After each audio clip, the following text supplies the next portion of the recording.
ეს უცნაური ნივთი უძველესი ქართული იარაღია, რომელსაც ღაჯია, იგივე საცერული ქვია.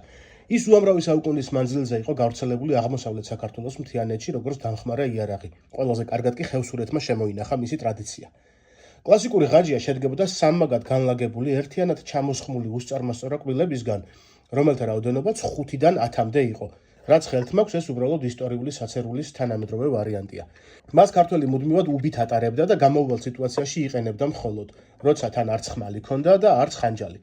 შეიძლება ფორმა მოგატყუოთ და იფიქროთ, რომ კასტეტის ქართული ვარიანტია, თუმცა რეალურად მისი გამოყენება სრულიად სხვანაირად ხდებოდა.